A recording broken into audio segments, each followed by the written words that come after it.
Japan slaps Google with anti-monopoly laws. Impact on Android apps and mobile freedom.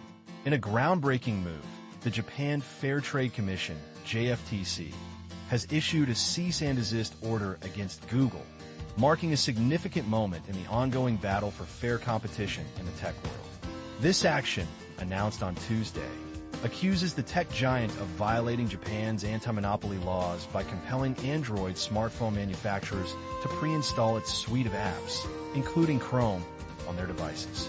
This is the first time a major U.S. tech company has faced such regulatory scrutiny in Japan, and it's raising eyebrows across the industry. Saiko Nakajima, a senior investigator at the JFTC, highlighted the issue, stating, "By binding smartphone manufacturers and telecommunication carriers, Google has made it difficult for other competing search engine applications to be used on Android phones." This statement underscores the Commission's concern that Google's practices stifle competition and limit consumer choice. The JFTC's investigation revealed that Google had been requiring manufacturers to not only install Google Play and Chrome, but also to position these apps prominently on the home screen. In a bid to solidify its dominance, Google allegedly incentivized manufacturers with a share of its advertising revenue, provided they set Chrome as the default browser and refrained from pre-installing rival search applications.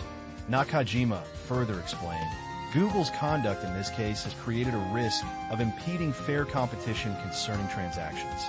Thus, we have determined that this is an act in violation of the Anti-Monopoly Act.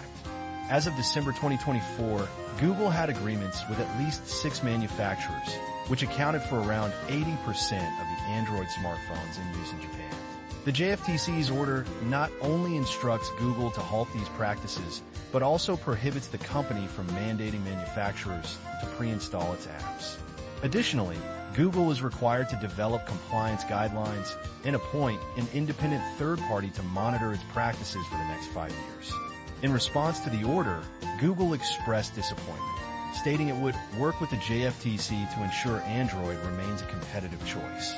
This regulatory action aligns with similar moves against Google in the United States and Europe, as global scrutiny of the tech giant intensifies.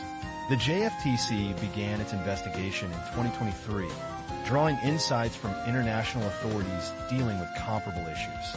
As the tech landscape continues to evolve, this decision by Japan's regulators could pave the way for a more competitive environment, giving consumers more choices and potentially reshaping the future of mobile technology.